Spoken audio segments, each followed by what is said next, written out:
nightmares in my head, I fear that the thoughts build up until I can't hear, that my mind fills up into a creature, and it haunts me somewhere much deeper.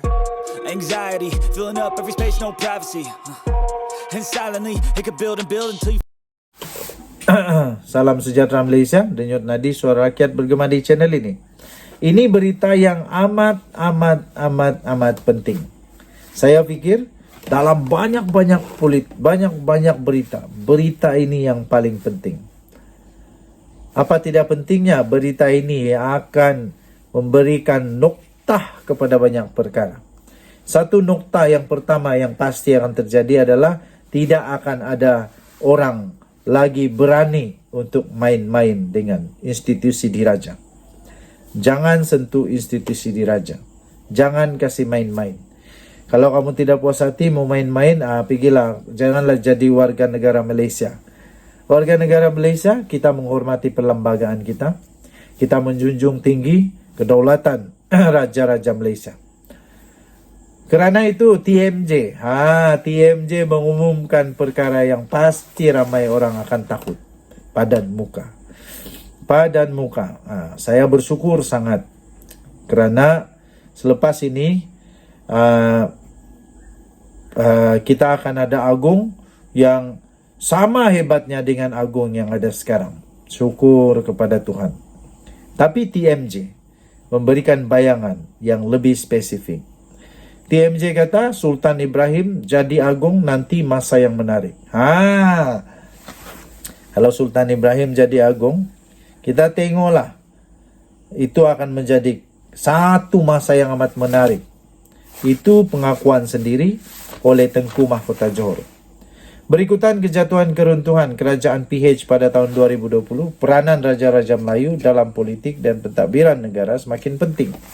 Sejak pilihan raya umum 2018, Raja-Raja Melayu telah merungkai episod politik dua rampasan kuasa di tengah-tengah pandemik COVID-19 dan kebuntuan selepas pilihan raya negara pada tahun lepas.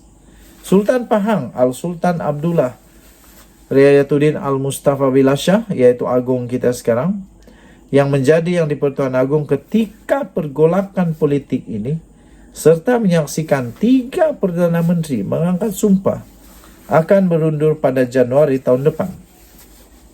Baginda akan digantikan oleh Sultan Johor, Sultan Ibrahim, Sultan Iskandar. Dan Tunku Mahkota Johor, Tunku Ismail menjelaskan ayahandanya mempunyai satu agenda yang sangat jelas apabila menjadi agung kelak. Menurut TMJ, dia selalu cakap tentang mengembalikan orde pemerintahan kerana dengan situasi-situasi yang kurang stabil dalam negara. Jadi, baginda nak memberi lebih kestabilan kepada negara. Kata putra mahkota itu pada siaran keluar sekejap bersama dengan KJ dan juga Saril. Pada malam rakaman itu dibuat. Tunku Ismail juga percaya pemerintahan ayahandanya akan menjadi masa yang menarik. Jadi ke bawah duli, Sultan Ibrahim ada rancangan dia. Dia nak bekerja sama ataupun berkongsi pendapat dan pandangan kepada Perdana Menteri. Kita akan lihat, katanya. Jadi selepas ini tak ada lagi yang boleh suka hatimu saja. Buat apa yang kamu suka buat. Tak. Sekali ini tidak akan suka-suka lagi. Apabila mengulas mengenai prestasi Perdana Menteri Anwar Ibrahim, Tunku Ismail berkata sebagai warga negara, baginda turut mempunyai hak untuk mengulas mengenai perkara politik. Kedua Sultan Ibrahim dan Tunku Ismail seringkali menyuarakan pendapat mengenai pelbagai isu baik di peringkat negeri maupun nasional. Sementara itu, putra mahkota Johor yang juga berkata, ayahandanya tidak akan berkompromi dalam hal menjaga kepentingan rakyat. Baginda berkata, dia akan menjadi agung yang no nonsense, sangat tegas bila berkaitan dengan kepentingan terbaik negara. Jadi dia tegas, tapi memahami, kata TMJ. Tunku Ismail memberi contoh Menteri Besar Johor On Hafiz Ghazi akan mendapatkan perkenan Sultan berhubung keputusannya dan baginda akan memberikan maklum balas dengan terus terang. Pelantikan On Hafiz sebagai Menteri Besar Johor pada 2022 merupakan antara detik krisis politik. Ini kerana BN Johor pada awalnya telah menggembar-gemburkan Hasni Muhammad akan kembali menjadi Menteri Besar sekiranya gabungan itu memenangi pilihan raya negeri. Walaupun BN menang majoriti 2/3 di negeri itu, namun pelantikan Hasni tidak menjadi kenyataan. Dilaporkan kerana campur tangan dari kuasa lebih tinggi. Sementara itu, Tunku Ismail berkata ayahandanya dan keluarga sedar akan tanggung jawab sebagai agung. Ini adalah tugas, tanggung jawab untuk negara, bukan Johor saja. Tapi anda nampak, apapun keputusan yang dibuat ataupun polisi ke bawah duli adalah agenda tersebut, kata baginda. Perkara itu pun akan beri manfaat kepada negeri Johor dan juga negeri-negeri lain secara tidak langsung, kata baginda lagi. Maksud saya, ia tanggung jawab yang besar, katanya lagi. Denyut nadi suara rakyat bergema di channel ini. Jangan lupa tekan butang subscribe, like dan share. Bye-bye. Salam sejahtera Malaysia. Muhyiddin kata habis kuasa Melayu. Muhyiddin kata habis kuasa Melayu.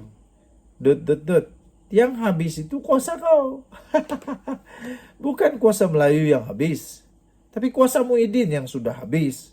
Apalagi Muhyiddin punya kuasa. Dia hanya jadi pengurusi Perikatan Nasional saja. Ketua Pembangkang bukan, menteri pun bukan, MP sajalah. Nasib baik jadi MP. Kalau tidak, apa kuasa yang ada pada Mahyadin? Jadi ini ditempelak sendiri oleh Datuk Seri Anwar Ibrahim.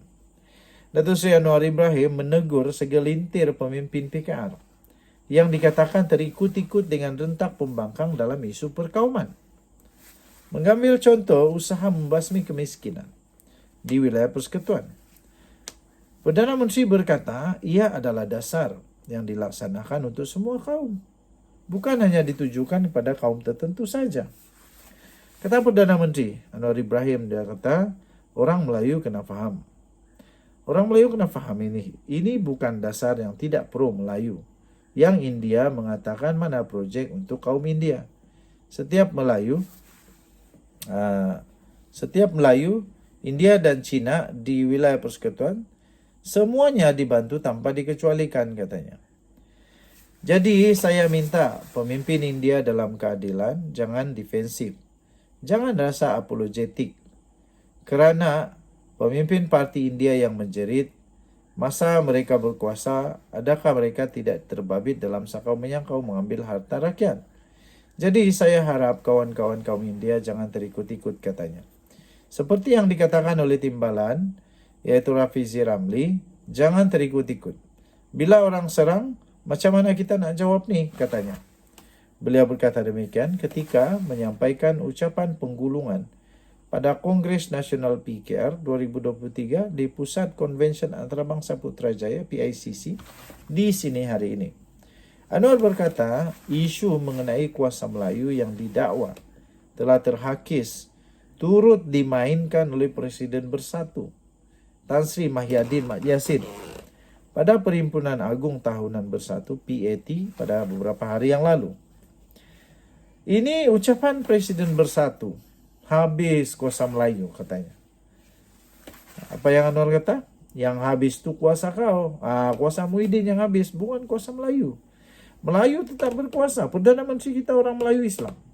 Jadi tak pernah ada masalah itu. Yang masalah ialah yang rasa bermasalah itu Muhyiddin Yassin sebab dia punya kuasa sudah tiada. Yang habis itu kuasa kau, kata Anwar. Program Melayu sekarang bahawa saya lebih berkesan, kata Anwar. Lebih banyak dan tahun depan kita ada Kongres Bumi Putra untuk mendengar supaya ada analisa yang betul, katanya. Perdana Menteri yang juga adalah Presiden PKR, Datuk Seri Anwar Ibrahim, tampil menyampaikan ucapan penggulungan dan penangguhan pada Kongres Nasional Parti Keadilan Rakyat 2023 di Pusat Konvensyen Antarabangsa Putrajaya PICC hari ini, yaitu pada 26 November yang lalu. Pening, semakin banyak bikin pening ni. Harap-harap, saya harap-harap lah. Siapa saja, sama ada pembangkang kah, sama ada di kerajaan kah. Kalau boleh hentikanlah main isu 3R ini. Rakyat bosan sudah. Lagipun tidak baik. Tidak baik untuk menyentuh 3R ini. Akhirnya siapa yang susah juga? Diri sendiri. Nanti polis datang tuh. Menyiasat, buka laporan.